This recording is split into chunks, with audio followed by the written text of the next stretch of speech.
And here we are. Everything is working both on YouTube and Facebook. That's a positive thing. Hello, everyone. This is iBookBinding's live stream, and we continue our series of talks dedicated to Booker Prize bindings.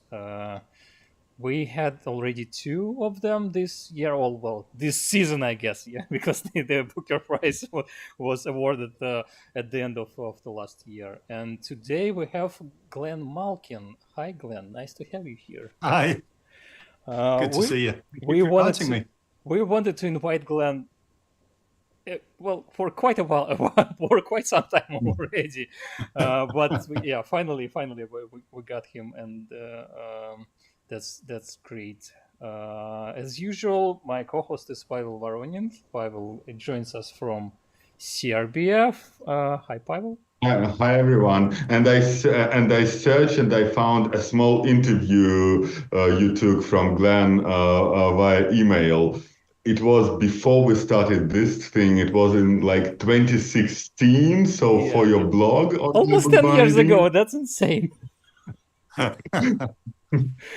Yeah. I lost my thought. Sorry. Anyway, we have already a few people joining us, both on YouTube and on Facebook. As usual, I invite everybody to post your questions. We will pass them to Glenn. If you are willing to share from where you are joining us, that's also always a pleasure to see. It's always interesting to know from which countries and regions and places people are watching our talks.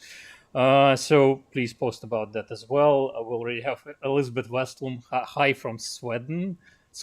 Hi from Sweden. So hi, Elizabeth. Nice to have you here. I think there should be some other of our regular viewers there as well.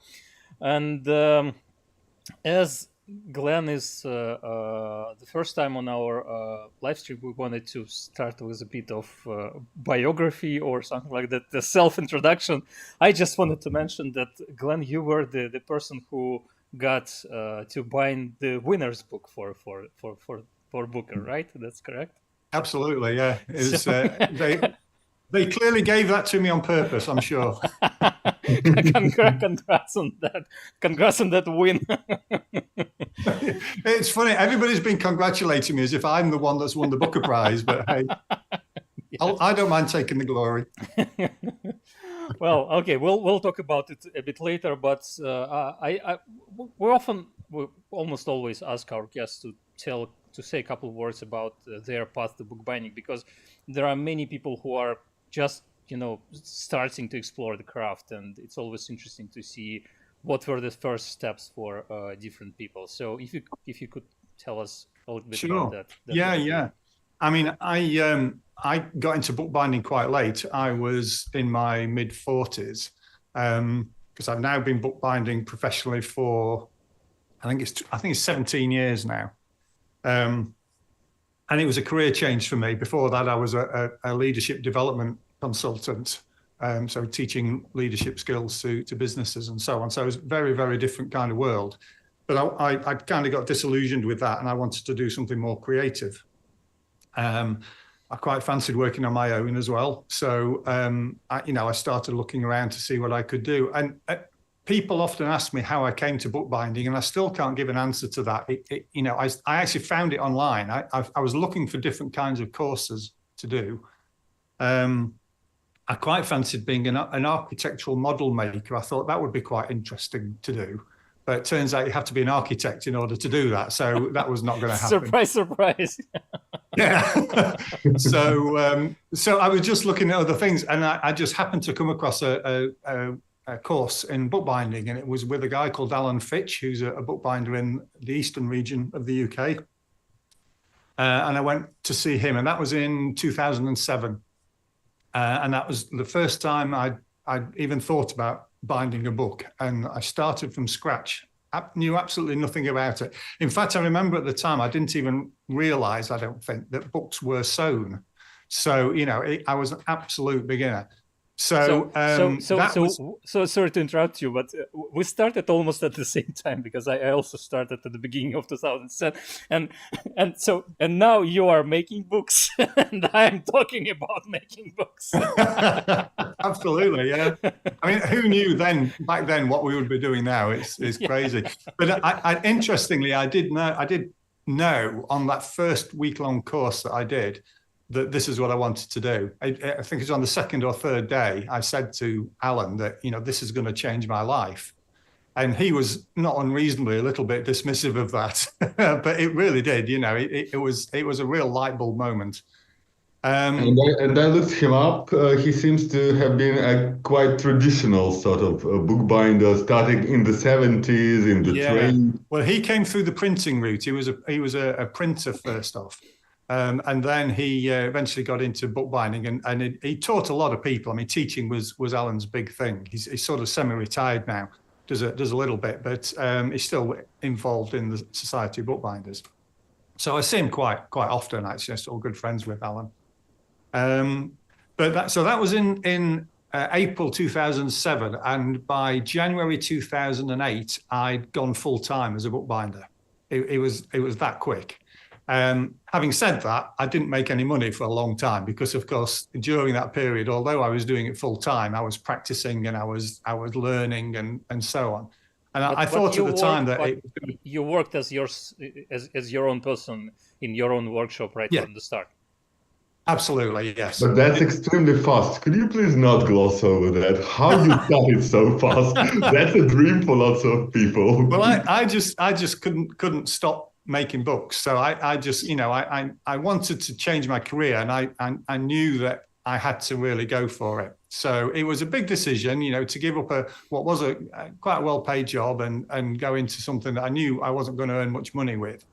But it was the best thing I ever did, because the work-life balance thing just changed totally for me. And, I say now, I still don't really work for a living. I glue bits of paper together. It's hardly going down the coal mines, is it? So it's not hard work, and it's just fun, really. And it's just able to pay the bills from the work that I enjoy doing.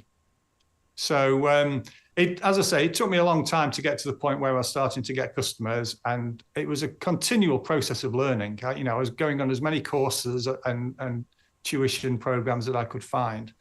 During that process, I met, quite early in that process, I met Paul Delrue in the Western region of the Society of Bookbinders, and he introduced me to design bindings. And quite quickly, I spent a little bit of time with him, and with a lot of help from him, made my first design binding, and realized that this was a totally different thing to get into.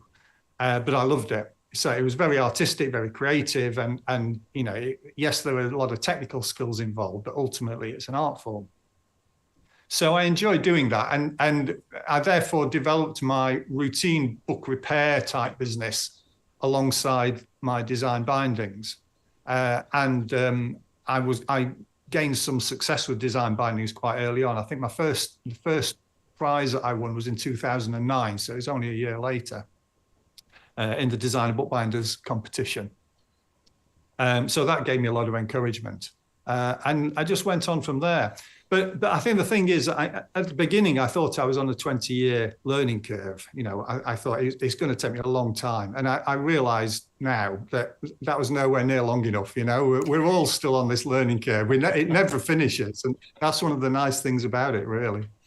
Well, yeah, bookbinding is definitely one of the crafts where you continue to learn, when you always continue to learn. Well, you can continue to learn if you want to, because, well... Yes, indeed. Indeed. Yeah, there's always new structures and new materials, yeah.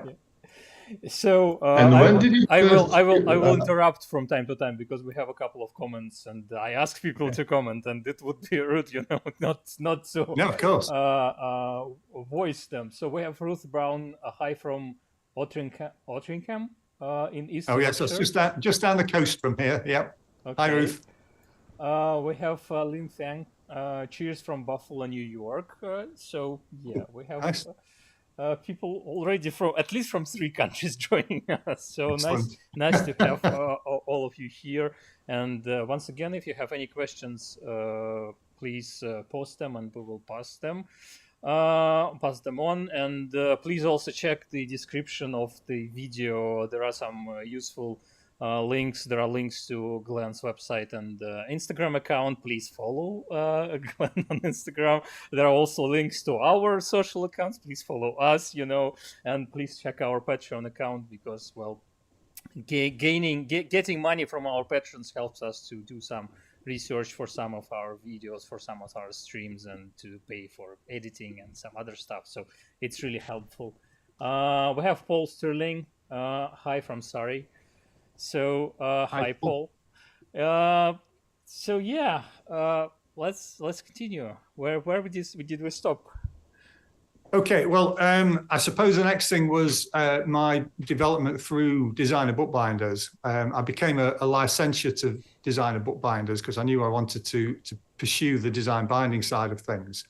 I can't quite remember the year. I think it was 2013, something like that. And I actually failed to be accepted on my first application. I know, shock, horror, who'd have thought?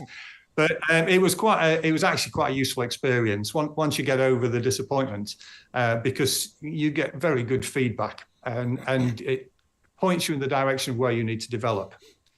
So I had a lot of support from the fellows at Designer Bookbinders, and worked hard to improve. And I eventually became a licentiate. I think it was 2014, something like that. And as a licentiate, you then are allocated a couple of formal mentors, although you can speak to any of the fellows, of course. And you develop your skill with their help and support over a period of 5 to 7 years, typically, when you can then apply to become a fellow, which is what I did. It was a slight interruption because of COVID, but I applied. Can't remember what year it was actually, but I applied to become fellow. And again, I was rejected on my first attempt. And once again, it was a little bit crushing, I have to say. I really wasn't happy, but nevertheless, when I eventually sort of sat back and thought about it, and then started looking at the feedback I got and talking to my mentors about it, firstly, it was absolutely the right decision that they made. I wasn't ready. But the feedback I got was superb because, again, I could focus more on how to develop. And I particularly Dominic Riley gave me some superb feedback. And I spent a little bit of time with him going through various, just tiny little technical details sometimes, but those things matter at that level. So I then applied again a year later and was successful. So I became a fellow in 2022. And that then opens up sort of a number of opportunities. And one of those opportunities is the ability to apply to do the Booker Prize binding. You're not really supposed to do it, or you're not really allowed to do it in the first year or two of being a fellow. But after that, then you can apply, which is what I did last year. And so it was your first opportunity to do that. It was indeed, yes. So the process is that you, as a fellow, you apply to the organizer, which is Angela James, and she takes all those names that people have put forward who would like to do the Booker, and she picks from those 6 binders to do it. And obviously it depends who's done it before and so on and so forth. So she tries to give everybody an equal opportunity. I also... that happened just before the long list for Booker was announced. So when the long list was announced, the 12 books, I went through the summaries of each of the stories and the books to get a feel for them and see if there's any in there that I particularly would like to do. And interestingly, Orbital was number 1 on my list. So I was really pleased to get that. But I told Angela, I said to Angela, if it's shortlisted and if I get the opportunity and nobody else wants it, then I would really like to do Orbital. So that's what happened. And I admit one of the reasons for that is it's the shortest. It's the shortest book of the lot. I think it's the second shortest book in Booker history. That it was, and part of that reason is particularly being my first time. I didn't want to spend a long time reading it because, of course, you get the book, you have to read it to come up with a design. And when you've only got a few weeks to do that in, one thing I didn't want to do is have to spend a week reading a book because I'm quite a slow reader. So it was very fortuitous with that. And with this book, I read it in less than 2 days. So it was, it was ideal for me. Before we move forward, and I think Pavel had a question when I interrupted him. But before we move forward, we have a question from Paul Sterling. Does Glenn consider he has any natural artistic abilities? I don't think we had this question before on our live stream. It's a very good question, actually. I mean, I think I'm of the belief that everybody has the ability to be artistic. I think what is interesting is everybody might do that in a different way. It might approach that in a different way. It might be just different media. I mean, I can't draw. I'd be hopeless at drawing a face or something. I have in the past done a little bit of watercolor painting, just as a hobby, and not very much. But other than that, and I've never done any artistic work at all, really. And it's funny because I think sometimes it goes back to childhood. My brother was always considered the artistic one, and indeed he is. He's a professional artist. But I was always considered the academic one. Looking back, I'm not sure why, but that's, my parents saw me as the academic one. So I wasn't necessarily pushed in the artistic direction at a young age. So it's something that came to me much later on. But I wouldn't say it comes to me easily. I think, I have to work at it. And I think there's an element of self-confidence involved in it. But I truly think everybody has the ability to be artistic. It's just that their application of that might differ from somebody else's. It's a good question. Thank you, Paul. So, what was yours? Should we start the presentation? Probably, because there are some, or is it too early? How do you feel? Well, let me just show you one thing first, because what might be of interest to people is the process I go through when I come up with the design. Once I've got the book, they send you just a version which is a reading version. So they sent me just a little paperback version of the book, as well as the sheets to be printed. So I was reading the book, and we all do it differently, I guess. But the way I do this is I have a pen and paper next to me when I'm reading. And if something jumps out of the page to me that might just strike a chord, even if it doesn't make any sense initially, then I write it down, or I do a couple of sketches. So I've got, this is the piece of paper that I had next to me. And all I've written down there are a few words or sentence or so that are from the book that I thought, that might make a nice image. And so I just scribble them down, and then sometimes a few little sketches and things. And then I just work on that, and I just keep going. So as I read throughout the book, I might write 2 or 3 pages of those different ideas and things. I'll keep coming back to them. So, for example, what have I got here? It's as an example of some of the sentences that jumped out at me. The aurora domes the southern horizon in neon. So you immediately got shapes and colors coming into that. Another sentence says, the Milky Way, a smoky trail of gunpowder. Or another one said, space shreds time to pieces.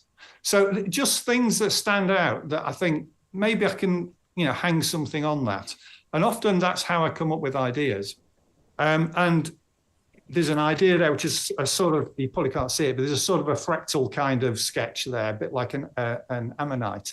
But the main ideas that I started working up were down to the fact that in the book is set over a 24-hour period. And during that 24-hour period, it's the International Space Station where it is set. It basically orbits the Earth 16 times. And the book is simple in some respects because it doesn't have a lot of plot, essentially. The book is really what the astronauts are experiencing up there as they circle around, and what they can see and what they're thinking and how they experience time going by. So ultimately, I started focusing on this idea of 16 orbits. And I thought basically, how can I represent those 16 orbits? And I thought, well, I could have 16 Earths on the image. And again, more sketches, more sort of rough ideas of how those 16 Earths could be represented.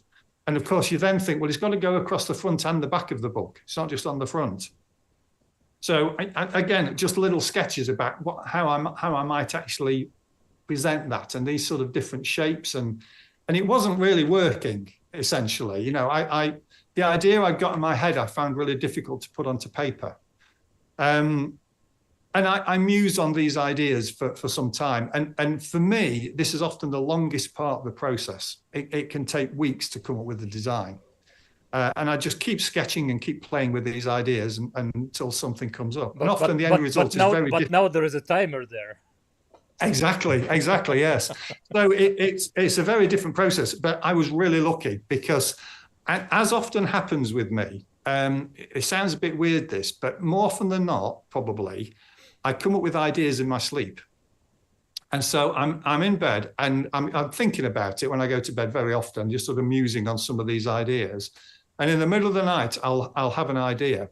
And luckily, I tend to remember them, which it would be a bit awful if I couldn't, but I tend to remember these ideas. And the idea I came up with was having these 16 representations of the Earth, 8 on the front and 8 on the back. And that's what I ended up doing. It was much easier to execute than some of the other alternatives I'd been thinking about. It's quicker to execute in some respect, and time was certainly an issue here. And I had more confidence that I would be able to do it successfully. So that's what I did. And to some extent, I think there's always an element of keep it simple. Simple is often best. You can overcomplicate things sometimes. So that's really where we started. Now, at this point, this nighttime, midnight idea of yours, was it in terms of shapes? Did you know just what you wanted it to look like, or did you have the whole project as an idea, like how to achieve it? Yeah, no, not necessarily. I think probably 75% of it was there. Most of the ideas were there, I think. Some of the implementation of it, some of how I would achieve the effect that I wanted would have to be thought about. But I knew that I could do it. And it takes some elements of bindings that I've done before and I applied them to this. So I knew that I could achieve the techniques involved. So yeah, it was largely there, but it is quite, on this occasion, thankfully, it's quite a quick process to come up with the final design. It took a couple of days or 2 or 3 days probably. So I could then crack on with it straight away. So I just thinking, if we look at the first photo, Pavel, that shows the finished binding with its box.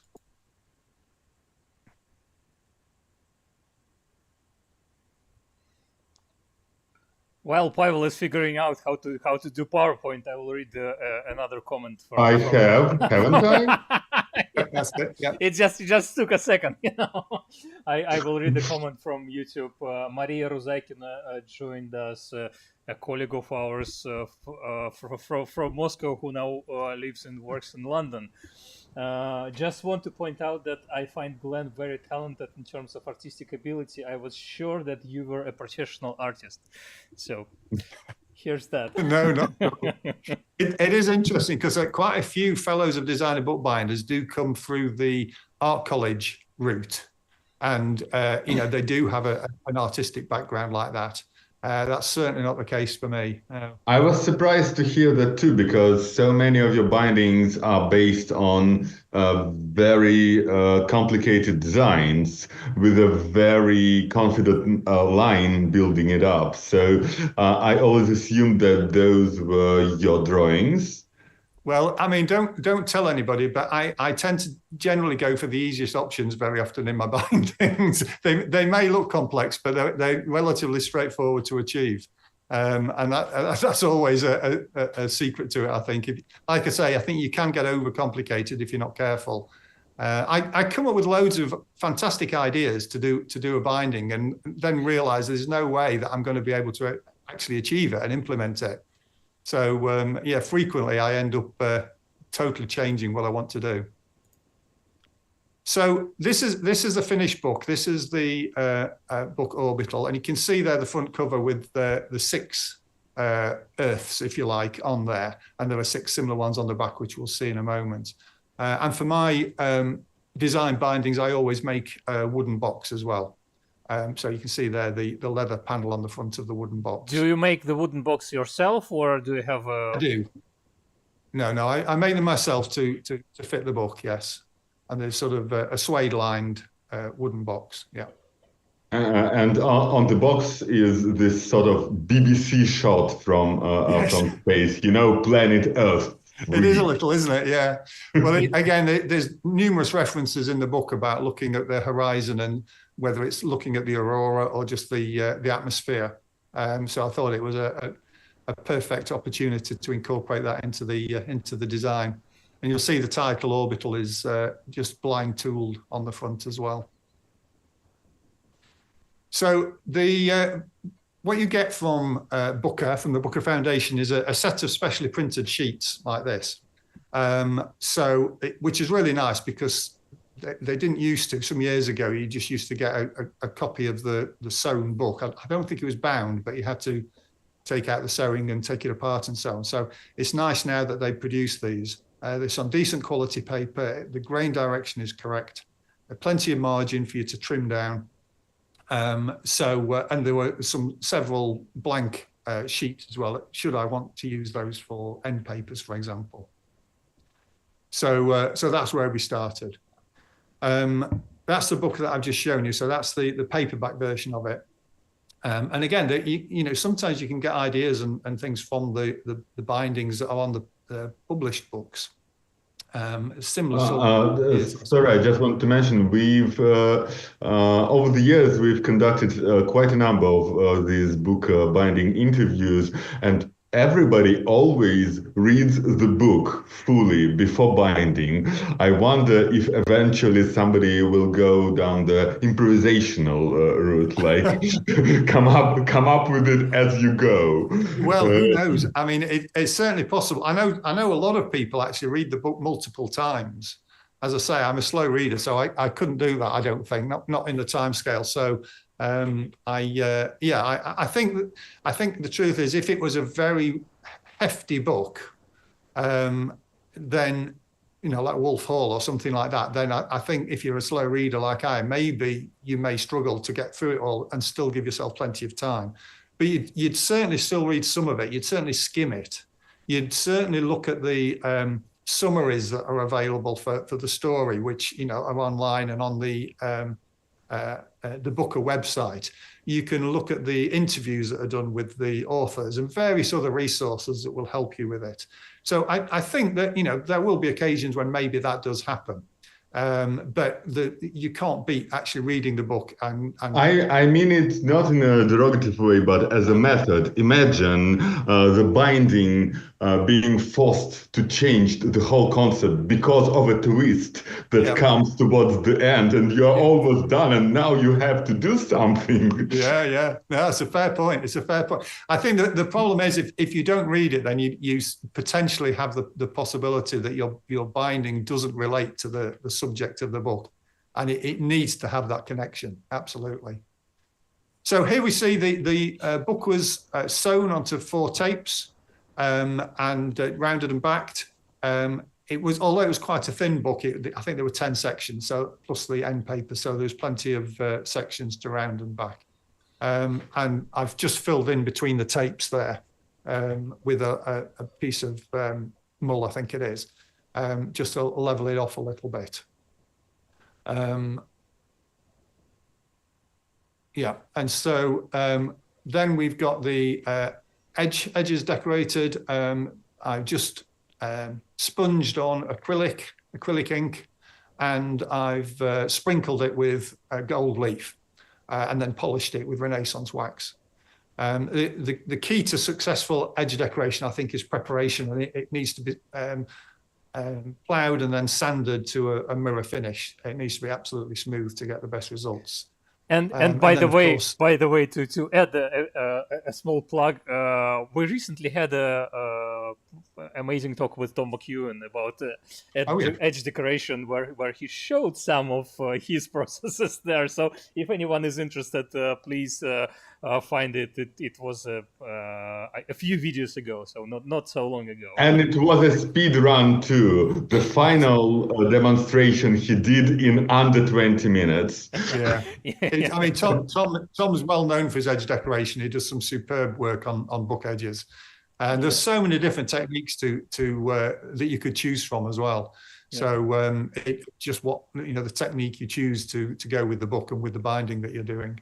By the way, before you continue, and not to put you on the spot, but if you'd be interested in doing a session like that with us in the future, we'd be happy to do it with you. If you have some process in mind you'd be interested in showing or something like that, please tell us. Okay, well, we can take a look at that. And obviously, I wouldn't want to duplicate what Tom's done, for example. It doesn't have to be edge decoration. It can be any of the processes, bookbinding processes, anything like that.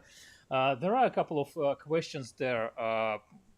Should I read them right away, or what would you prefer? Yeah, go for it. I think the one on Facebook you definitely should. That's a fun one. So Anton Bukovsky wrote, Glenn, you know very well that Delru famously couldn't read one of the books he bound, so just did an abstract design. Yeah, I mean, Paul Delru was unique. Let's just put it like that. I mean, you can recognize his bindings a mile off, but very often he didn't read the books. No, he absolutely. He'll know what they were about, but he didn't always read them. And there's sort of related question, and maybe related to your process. Jill Lauriston on YouTube asks, does Glenn ever use audiobooks instead of reading them? I don't actually, no. I wouldn't rule that out as a way of doing it, actually. It's being a slow reader, it could well be an opportunity to understand the content of the book. It's just not something I've got into, to be honest. I don't think I've ever listened to an audiobook in my life, but I wouldn't rule that out, certainly. Okay. Yeah. So, edge decoration. So we've got to end bands. Yeah, we got to the edge decoration end band. What about end bands? Yes. Yeah, it's a double core end band with a figure of 8 type sewing on it. It's the one I actually do this for almost every binding that I do because I think it looks nice. It's not really very clear on that image, perhaps, but that sort of double core looks really nice. And I actually find this the easiest type of end band to do. So you use a buttonnet as a small core and a piece of leather, or what is it? Or is it the flat core at the back is a piece of leather with a little bit of vellum glued to it to give it a bit of stiffness. Okay. And the little round core at the front is actually a couple of strands of hemp cord, not a full hemp cord, that would be too thick. So I take it apart and just get a couple of strands. And then I rub that with PVA to make it stiff.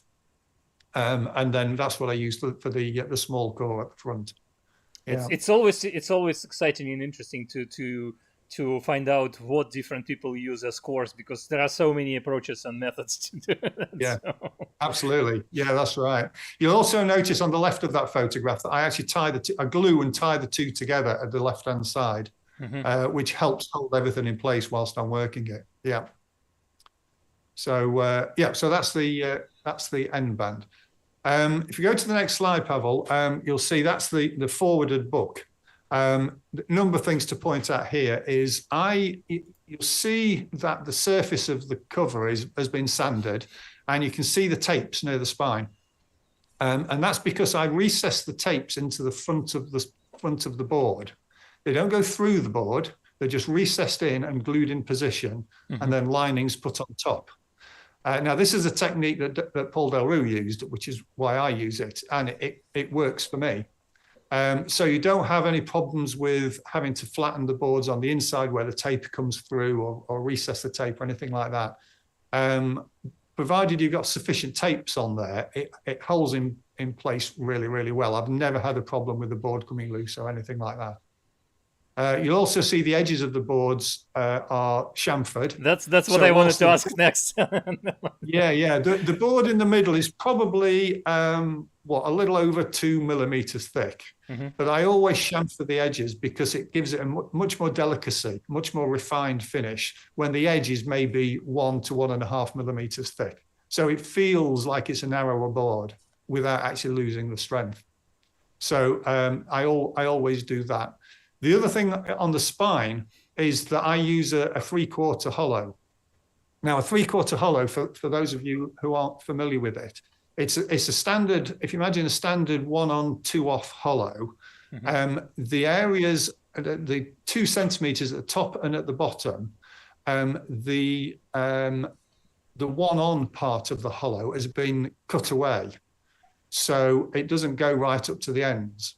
Mm-hmm. So we have the end bands, and the tie downs are secured by a thin piece of leather. So were anybody to look down in the spine, in the hollow, you'd see a little piece of leather there attached to the end bands. On a thin book like this, nobody would ever see that. But on a thick book where you might actually look down the hollow, you would actually see that leather. And so that's a little bit of a refinement, a little bit of delicacy again. Importantly, I think, and this is something that I got from Mark Cockram, that the 1-on part of the hollow is just attached directly to the spine without any further linings.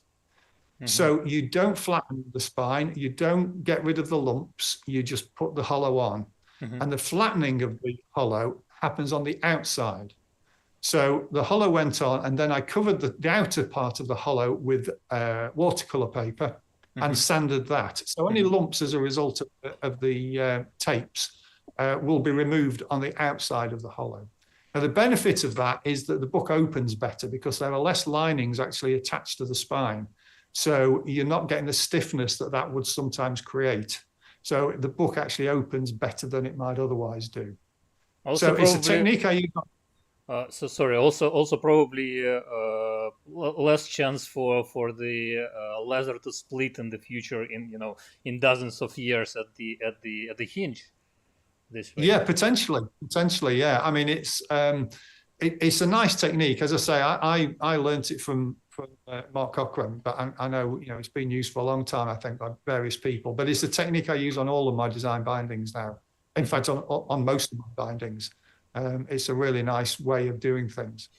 So I really like it when it gets to this stage, when the book is fully forwarded and it's ready for its leather, which is when we come to the next slide, I think. So here, before I do any decorative work on the leather, I do the edge pairing. I use a combination of tools for this. I have a Scharfix, which I often use, my English and French paring knives, and a spoke shave. So it just depends what mood I'm in sometimes as to which tool I use to do the edge pairing. This one's quite important. What do you use as a surface for pairing? I just use a litho stone. Okay. Yeah, so because it looks like it's a large litho stone, and that's why I asked. Yeah, it's reasonable size actually. It is. Yeah, it's probably slightly bigger than A3 size. Yeah. In fact, I think it used to be David Sellers actually. So yes, I do my pairing on there. And with this particular binding, it was important that the leather on the center of the boards was full thickness, because I was going to be inserting those circles into it, and I wanted to actually see the thickness of the leather on the cover, which we'll come to later. You may also just be able to see the lines which represent where the spine is there. I always thin my joints, and usually what I do with joints is I actually sand them. So I have a dowel or a cardboard tube which goes underneath the leather, and then I use a sanding block and a coarse abranet or coarse sanding paper, and I sand away the joints. And that there you get a nice smooth effect there. So I just find that the easiest and quickest and most repeatable way to do that. How do Sometimes I tidy you it. fight all these leather shavings and not only shavings, because when you just send it, it's leather dust. It's insane Yeah, to get. I know. It's almost impossible to get rid of. It's a nightmare. What I should have is what a lot of people have, which is a special pairing station where they have sort of little walls around their pairing stone, so we can collect it all and hoover it up. But no, I just make a mess, and then I have to get the hoover out every 2 minutes to hoover it all up. We had a video with a visit to Peter Garrity's workshop in the US in Massachusetts, and he not only had a special pairing station, he had a whole pairing room. So Really, yeah, but it's a sensible thing. Yeah, but it was a huge workshop. So I don't think he and who else? I'm blanking. Yeah, whatever. So he had one of the largest workshop for a single person I ever seen. I think the largest. Perhaps Richard Minsky was second. Yes. Well, Richard Minsky had his workshop in his house, so it's just sort of half of his house or something. And you visited Martin Kemp, I think. His bindery was also of significant size. Yeah. Well, I have a theory that it doesn't matter how big your bindery is; it's never big enough. You always need more space. Sure. That's for sure. Okay, so after I paired the leather, that's when I can do my decorative techniques. And the first thing I wanted to do was put essentially a representation of the Milky Way diagonally across the leather. It was actually a very dark blue leather. It looks black, but it was actually very dark blue. But I airbrushed in this photo the top right and the bottom left photo corners with sort of almost black ink. Mm-hmm. So I airbrushed that so there's a bit of a gradient, and then in the middle I used white ink to produce the airbrushed effect of the Milky Way. This is an example of one of those fortuitous accidents as well. It's very difficult to apply white ink with an airbrush on a dark background. Acrylic ink is too transparent. So there is a professional acrylic ink that Fiebings do, which I've got, which is very thick. In fact, it's too thick to use in an airbrush. So what I did is I mixed a bit of that with a bit of white acrylic ink and tried to get the consistency appropriate for the airbrush, and I used that. But as a result of that, what I actually ended up is getting a little bit of paint spatter from the airbrush. And if you look very carefully, there are tiny little spots all over it. Mm-hmm. And there. And actually, it was a fortuitous effect because it looks like stars. Yeah, exactly. I was really pleased with the result when it came out, and it's far better than it would have been had it just been a sort of a smooth application there. So I was pleased with that fortuitous mistake. Really, that's the way things go. And it's a perfect moment to read another comment from Ruth Brown. Glenn is brilliant at airbrushing on leather. So... Yeah, well, airbrushing. Thanks, Ruth. Airbrushing is a technique I use on most of my bindings. Sometimes it's just a touch of airbrushing to give a bit of a gradient. I think part of the thing is, for me, I don't like to see flat color on a binding. If it was a red leather or something, I don't like to see it when it's just all the same red. So more often than not, I put some kind of gradient on there, which may be quite subtle, but it just lifts the interest for me a little bit. So it's an important technique that I learned some years ago, and I use it a lot. I really do. What about some traditional tooling, like 18th and 19th century style tooling? Tooling is not my forte. Anybody who knows me well will know that. And my wife will certainly tell you, because if I'm doing any tooling, I usually come in swearing because it never goes well. Yeah, I do a bit, to be fair, but it's absolutely not my forte. So I try to limit it as much as I can. So this is the same leather on the book. So the book is now fully bound, looking fine. But of course, I've got to do the doublures on the insides, and then I got to get to the point where I have to start cutting holes in that, and that's quite a scary moment. But we'll come to that in a moment. What moment in time? What it was by that stage? How much time did you spend with this book already, and how much This, time did you I have left? I was actually fortuitous because I managed to come up with the design, read the book and come up with the design quite quickly. I ended up completing the book about a week in advance of the deadline, which surprised me, but I was very pleased at that. I like to have that time to do that. So this was probably a week into the thing, thereabouts, maybe a bit more. There you can see the inside of the book. The end papers I added had got a sewn-in cloth joint, which is what you can see there attached to the inside of the board. So that's attached first, and then the next thing on the next slide is filling that in between the leather and then overlaying some good quality watercolor paper and sanding that back. So it's really important in a binding of this level that you get absolutely flat doublures. So there should be no lumps or dips or anything like that in the doublure. So this part of the process is quite critical. And you'll see that the watercolor paper actually goes to within a couple of millimeters of the edge of the board. What do you usually do?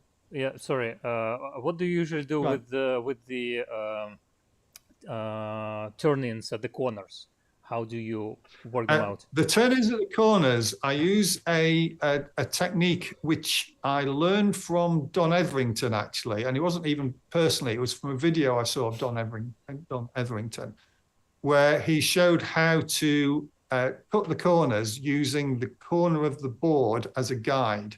Mm-hmm. And you go at an angle about 30 degrees, creating a sort of little chamfer on the leather. Mm-hmm. And you cut a little nick out of where the corner is and fold them in. And they just basically go together nicely. And you get very few lumps doing it that way. However, having said that, because I use edge-to-edge doublures on this, it doesn't matter if there's a bit of a lump because I just pare it off with a paring knife. I don't have to protect the leather on the inside in that way. So often I will just use a scalpel or a French paring knife just to take off any little lumps that are still there on the corners. And then putting this watercolor paper on the top and sanding it off, that allows you to get an absolutely flat surface. Okay, so that's the insides done. And the doublures aren't on yet, but So this is the scary part. This is the scary part, yeah. So somewhere I've got I made a little template which shows where the circles are on the board. So this piece of paper was the same size as the board. And there's some holes with sticky tape over so I could position this on the board. And that allowed me to use a needle to see where the center of the holes are. In fact, on the bottom circles, you can see a little mark in the center there. So that's how I was able to get them positioned correctly, because I marked it out on that paper template first.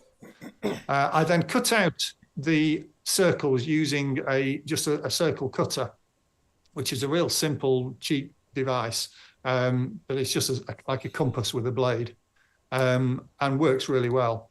And because the board has been lined with paper, those circles then just peel out really nicely.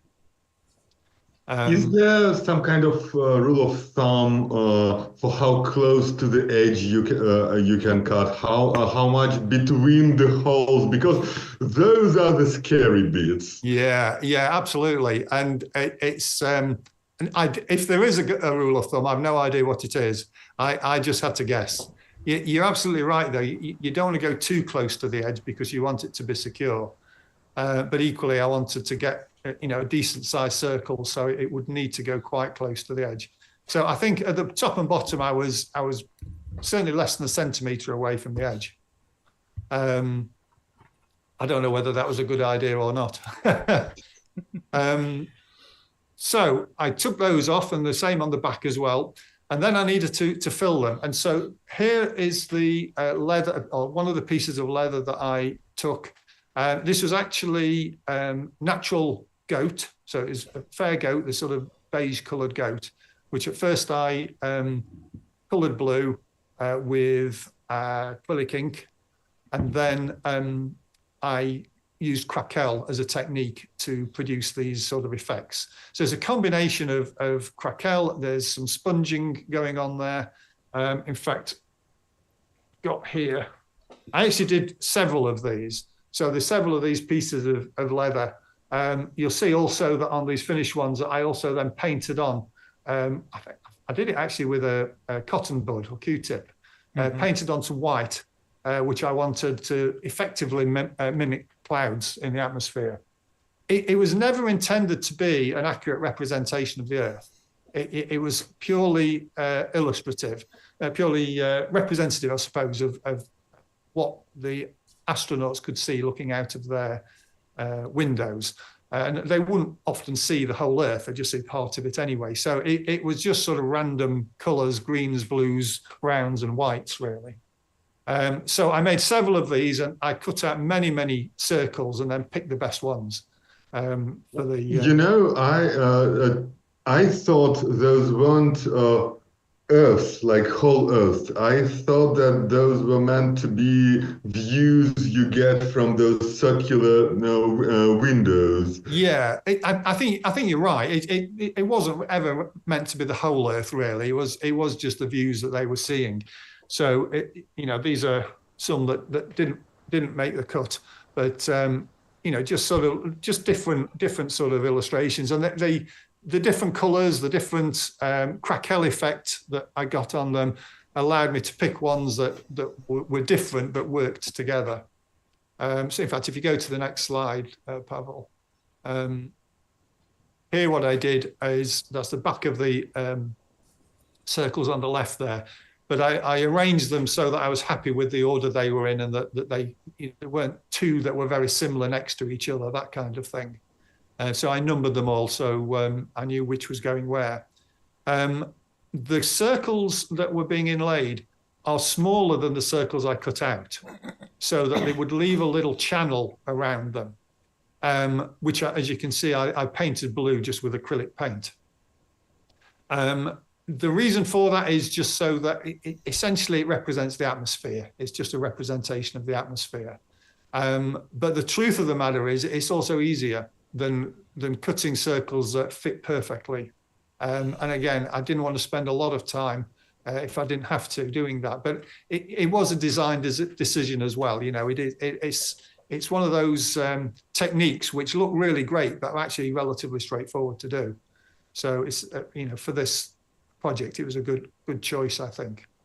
And is there a way to cut a really precise circle, like a really, like an eighth of an inch or something? Yeah, what I tend to do, if I am doing that, I tend to cut the inlay circle very slightly larger, just very slightly larger, because leather has that ability to be manipulated, provided it's not too thick or too stiff. And it's a fraction of a millimeter. But if you go slightly on the large side rather than slightly on the small side, then it's gonna hold. It's gonna go in there. You can press it down. It'll butt up to the side of the hole that you've created. So yeah, you can do it, but it takes some doing. And the other problem with that as well, with cutting circles, or at least with the method that I use, is you have the pin in the middle of the compass that you use to cut the circle. So you have to protect the circle, the inlay circle, from the pin of the compass. So I had to stick a piece of cardboard on the middle of the circle when I'm cutting it to prevent any problems with that. But you'll also notice on the inlaid circles that I've painted the outside edge of those as well, because you don't want to see raw leather on the outside of those circles. So all of the edges are all painted. And if you go to the next one, you'll see the end result there. So you get that little channel. And that's why I wanted to have the full thickness leather, so you can actually see the thickness of the leather. And it's a very obvious sort of recessed channel, I suppose. And are the two leathers the same thickness? They are the same thickness, yes. Or as close as. I mean, I didn't worry too much about it getting it absolutely right. Because it actually doesn't matter too much. If it was a snug fit, and if it was going right up to the edge of the cut circle, then it becomes a little bit more important that you don't want a lip at that point. So you have to get that exactly right. But yeah, these are approximately the same level, the same thickness rather. For the end papers, I used a spiderweb Lotka paper, which is a Nepalese paper, which I get from Boca Total in the Netherlands. It comes as the bottom one was the original, and then I painted it with, well, again, just with sponged it with ink to give that sort of blotchy blue effect, again, just to mirror the rest of the binding. So I changed the color of that, but I really like that material. I've used it a number of times for end papers. It's a beautiful semi-transparent or translucent paper. And in fact, if you look at the next slide, you'll see that in position. You'll also see on that the edge-to-edge leather doublure. There, you can just see it possibly. There is the vertical center line of that doublure is paler than the outer edges. Yeah. And again, that's because I airbrushed it so that the foredge and the edge nearest the spine were darker, just to give it a little bit more interest. And right in the middle there, you see a tiny little blue leather inlay. That was... Oh, that's an inlay. Okay. That's an inlay, yeah. Which I just used a hole punch to produce. And that's a reference to Carl Sagan's pale blue dot, which is also referenced in the book. So just a little nod to that, and the same is on the back doublure as well. So if you look at the next slide, that's the complete binding with all 16 circles there. Notice there's no titling on there. I very rarely put a title on my books. I do sometimes, but it has to be necessary in a way.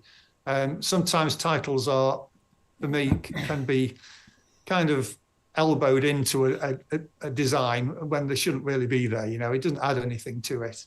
It needs to be part of the design if it's there. And what about putting stuff on the spine? Not necessarily titles, but just...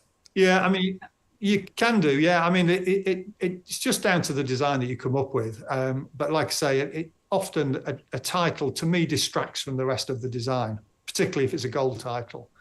So there has to be a reason for it to be there. And the title is on the box, so, you know, and inside the book. So it's not necessary for it to have a title necessarily. And if I turned this image 180 degrees, would you be able to tell which way it's supposed to be up? Not really, no. The design would look very similar the other way up, actually. So yeah, it's only when you open the book that you realize which way up it's supposed to be. I've been at least at one book exhibition where a design binding was set upside down. So yeah, it does happen. It does happen. Yeah, I mean, in essence, as far as the binding is concerned, frankly, it doesn't matter. You know, if it's the other way up, it really doesn't matter. It wouldn't bother me. But no, that symmetry is quite nice in a way. And actually, now that I'm thinking about it, it's appropriate for a space station. You don't know which way up is. Yeah, I wish I'd thought of that. Yeah. Okay, so and that's the finished picture that you've already seen. So that's the sort of summary of the process. And then I've just got a few little slides just to show the prize giving event that we had in London. I wanted to address our viewers. I think it's a good moment. We'll stay here a bit longer. We'll maybe talk a bit some other things as well. We'll see how much time Glenn wants to spend with us this evening. But still, if you have any questions, please post them. We've got a couple of really nice questions and comments there. So if you have any questions about this binding or about, well, maybe some other Glenn's projects, please post them and we will read them aloud. And you still have some time for that, but, you know, soon our talk will end. So then that's it. So, yeah, the event, the meeting with the author. Yeah, so in November, we had the prize giving event when the winner was announced. So all of the 6 shortlisted authors were there with their entourage of publishers and so on. And at one side of the room was this display of the 6 design bindings of those books. There were some fabulous bindings, I have to say. I think all 6, were really, really nice bindings and did the job. But I've got to say, for me, the one that's closest to us there on the left-hand side, which was Kate Holland's binding, I just think is spectacular. I really, really like that binding. The amount of work that she did in getting color and texture into the leather was spectacular. I'd really love to know how she did some of that. So that was my favorite, just out of interest. And you were able to see them close? Were you able to handle them to see? We wouldn't handle them, no. I mean, obviously you could handle your own. And when we were introduced to our authors, we handled the book, our own book, and showed them, the various features of it and explained the design, etc. But no, I think out of courtesy, you wouldn't handle other books. Talking about Kate's binding, we hope to have Kate probably in February to discuss it. So everybody, please stay tuned. We are looking forward to this talk. And so there so sorry. I'll read another question. Okay. Because it's sort of technical, and we're already switching to other topics. So yeah, sure. Paul Sterling posted another question. Are these ends made in quotes? If so, I assume the PVA needs to be applied with a roller to avoid seeing glue lines. I'm not sure which end. Yeah, I think Paul's referring to the Lotka end papers, the blue Lotka end papers. And actually, it wasn't a made end paper. That was simply glued with PVA along probably a 3mm strip at the spine edge. So that was actually a loose end paper. And as I say, it's a translucent sort of material. It's quite thick, but it's a translucent sort of material. So you can handle it like any other page. And I just kind of like that effect on it. Yeah. Mm-hmm. And also from Jill Lauriston on YouTube, is it possible to cut circles out of the board cover before the leather is put on, creating a recess onto which the circles could be stuck rather than cutting into the leather cover? Yeah, so you end up with a sculpted board with recessed circles, and so yes, that would certainly mean you don't have to cut out the leather on the covering leather. And then what you would do is just cut a circle out that fits inside that recess. So yes, you could do that. It depends what effect you're after. You'd have to edge pair the circle that goes into it to avoid seeing a raw edge, but that's easily done. I wanted to see those sort of blue channels around the circles as a representation of the atmosphere, so that wouldn't have been appropriate in that. But yes, that certainly is an option. You could do that. Yeah. And also if you do such a recess, usually, as far as I understand, it's done by layering cardboard. So you have a base layer of cardboard, then you have a layer of cardboard with cutouts, and you glue them together, or paste them together. And but the other thing is that if you put leather over such a step, there will be a sort of slope. So yes. You need to keep in mind that this slope will be there. So you either need to pair this leather, or you need to mitigate it in some other way by pairing the leather that you put on top, or you need to play around this slope and use it in your design. So that's a whole different thing you need to have to keep in mind. No, that's absolutely right. I mean, you're absolutely right. You would normally layer up extra layers with the shapes cut out or whatever. But in theory, if you've got a laminated board, you could actually cut the holes, a recess into the board if you wanted to, and particularly if you're using mill board, which delaminates quite nicely. That is another way to do it if you didn't want to add extra thickness to it. Not to sound too snobbish, but you can quite often see photos on Facebook and other, Instagram, other social networks of bookbinders with a bit less experience who use such a cutouts to create designs with recesses. on their book cover with leather. And unfortunately, because of this slope, quite often they look, I wouldn't want to say unprofessional, I wouldn't want to say sloppy, but No, they can look a bit chunky. It's chunky. That's a good word. It's so much harder to make these bindings look sharp.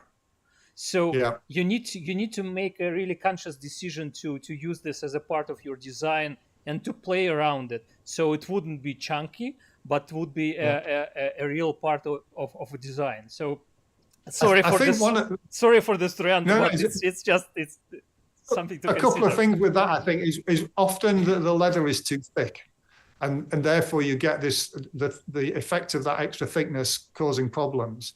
But I also think very often that the applied shapes that are used to create these effects, they're often too thick as well. They don't need to be thick. You can use some quite thin card to create that effect very successfully. So thin leather and thin onlaid card is the way to do that. And that helps to reduce that sort of chunkiness and the slope effect that you referred to. Absolutely. Yeah. Okay. Back to the ceremony. Yeah, okay. So if we just go forward again, so those are the 6 binders. So for those who don't know, it's Kate Holland on the left, myself, Nikki Oliver, Glenn Barkley, that's Richard Beadsmore, and on the right there is Mark Cockram. So we're all looking very dapper. And we already had occasion. 3 of them. Like Pokemon, collect them all. And we are looking in the same order here on the books and on yes, the binder. we are. You're right. Yes. Yeah. I think that was coincidental, actually. So those are the 6 authors, the 6 shortlisted authors, each holding their book for the camera. So they got to take those. Well, they eventually would get those books to take away with them. They did go to Waterstones for a display first after the event. There's a lot of celebrity spotting going on. Those in the UK might recognise Lenny Henry there, but there's lots of celebrities from quite a lot of comedians for some reason. I'm not sure why, but a lot of people there. And that was the author. That's Samantha Harvey with her husband. And the binders get to sit on the same table as their authors. So I was on Samantha's table, obviously. And that is a photograph taken in Waterstones after the event of the trophy that Samantha won. And my binding is there behind it, along with the other bindings, in a display cabinet in Waterstones' room. And they have a room, I don't know if it's there all the time, I suspect not, but they have had a room where it was just book bindings in the entire room from previous years as well as this year. So it's quite a display, I think. And that was in the center of the room. I think that's the last slide. Yeah. Pasha, you should have warned me. I should have warned you. It did it itself. I'm so sorry. Okay. I was wondering, Glenn, since at least 5 other binders were there and looking at your work, and so many of your colleagues, I assume, got to see it afterwards when they were all shown. What kind of feedback do you get after those kind of events? I assume these being your first time, it means a lot to you. So what were people saying, colleagues, basically? Well, interestingly, I don't think we said an awful lot, to be honest. I mean, I did say to Kate that I particularly liked hers. But, you know, we're all very respectful of each other's techniques and skills and capabilities. And I think in that sense, we remain quite professional about it. Certainly, if there was a binding that you didn't like, you wouldn't say so, naturally. And I thought you said that Kate was your favorite, and then Mark Cockram just refused to talk to you. Yeah, I mean, it's I like I say, I honestly liked all of the bindings, and I think at this sort of level, it's very rare that a fellow would produce a binding that you thought wasn't very good. You know, I mean, maybe you might not be keen on the design for some reason, but technically and artistically, we're all at a level where you would expect, a certain level, a certain quality. That's what you have to do in order to become a fellow of Designer Bookbinders, and that's why we're invited to be involved in the book, I suppose. So yeah, I mean, it's not something that you sort of go into detail. Having said that, we do all learn from each other. If there are techniques and approaches that another binder has used on a book, you would certainly, I certainly would be asking them how they do it. Which is why I'm interested to see what Kate says when you get her on this program in the future, because I really want to know exactly how she did that leather work. But we all learn from each other. It's just the way things go, Yeah. We don't have a date yet. We just discussed it preliminary, and I will probably reach out to her later this week or next week, because we have a talk, a live stream planned for the next week, and once again it will be on an odd day, because usually we stream on Saturdays, but starting this year, this year begins really strangely for us, and we'll have a talk on Sunday this time. We will have Dimitris Koutsipitiris as our guest, a Greek bookbinder we already had a couple of times, and we will discuss a binding he made for me for iBookBinding, and it's a book about crafts from early 19th century, 19th century, which is considered to include one of the first bookbinding tutorials in England. So, I asked Dimitris to create a design that he thinks would be appropriate, and I haven't seen the book yet, so it will be revealed during the live stream, and I'm excited about that, to say the least. I don't know how to do the announcement, because I can't ask Dimitris to send me photos of the book, of the finished book, because then I'll see it. So we'll have to use some. He can send them to me, and then I will see the thumbnail on the web. So yeah, well. We'll figure it out. We'll have to improvise, but it should be an interesting talk, and we'll discuss the techniques as usual. So everybody, if you are interested, please join us next Saturday. Not this Saturday. It will be already February, 2nd of February.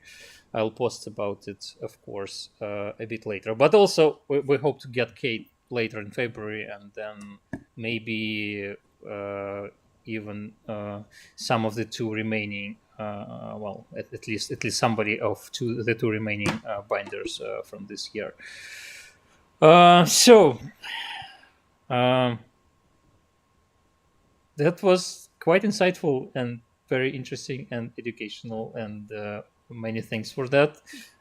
We had some really nice questions over there.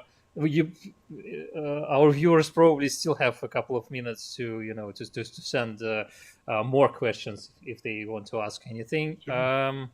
Pasha wanted to ask us some more stuff about some other projects Glenn worked on in the previous year. Or...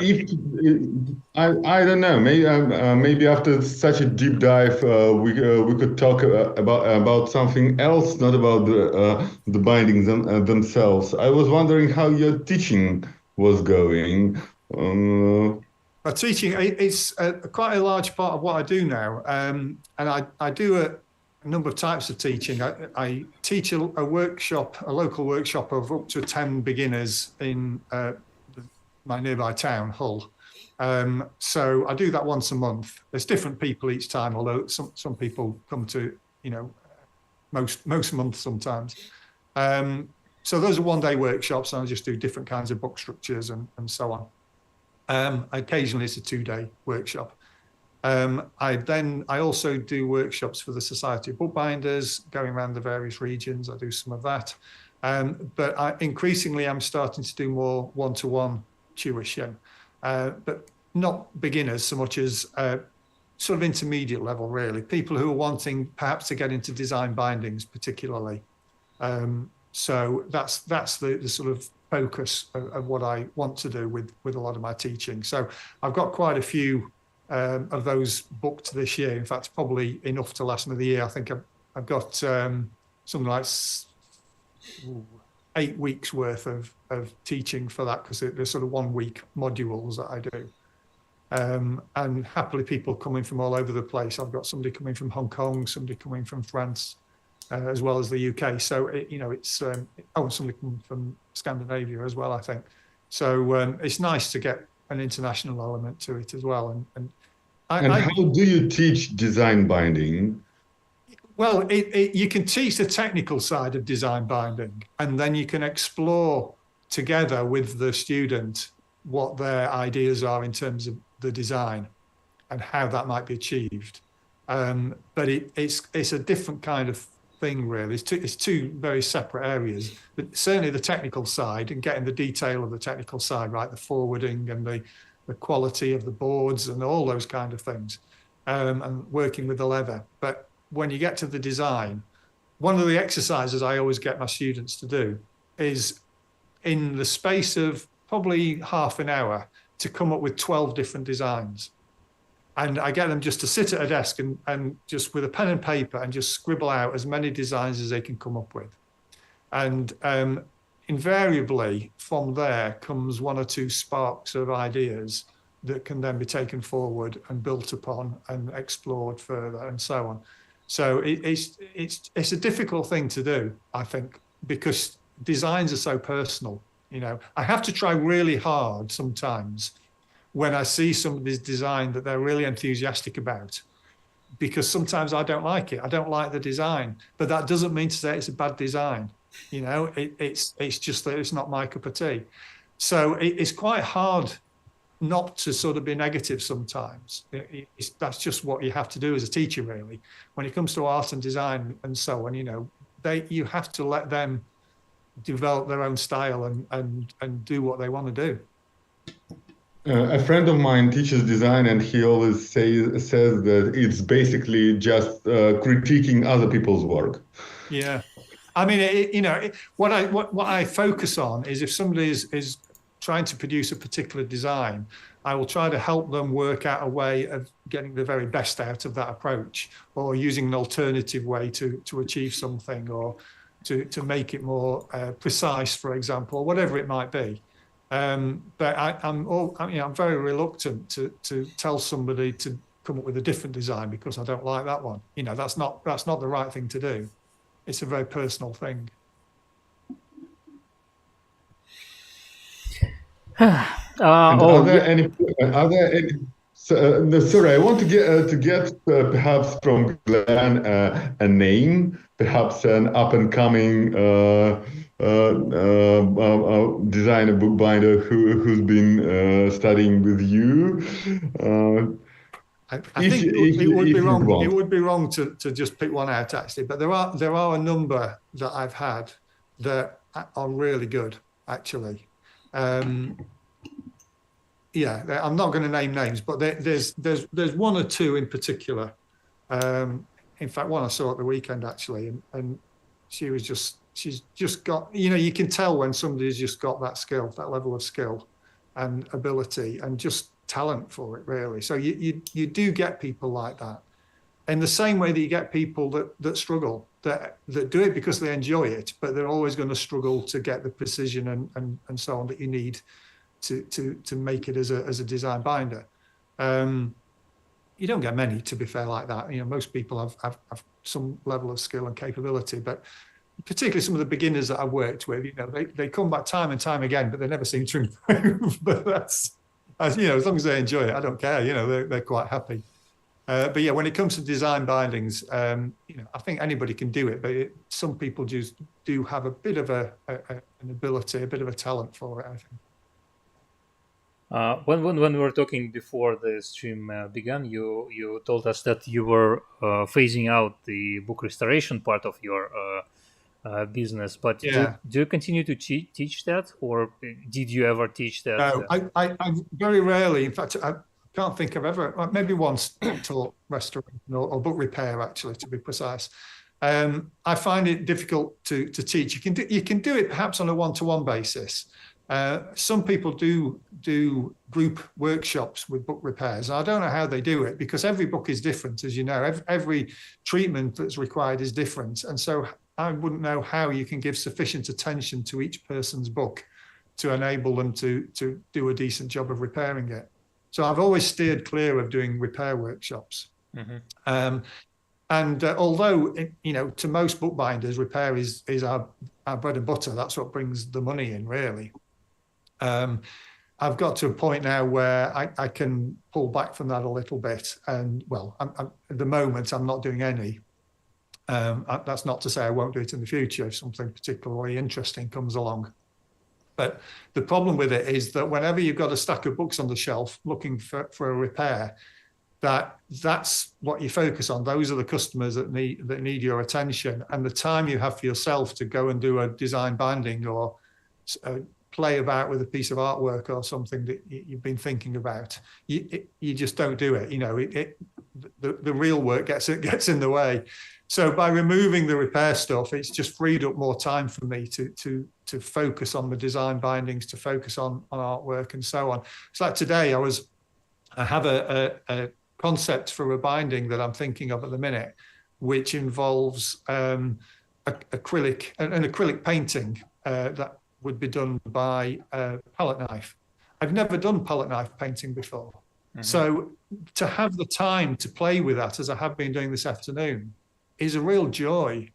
And, it may be terrible. I may never end up using it, but just having the time to try it and play with it and get ideas and so on is a really nice thing to be able to do. And you wouldn't be able to do that if you've got a customer's book waiting for repair. You just wouldn't.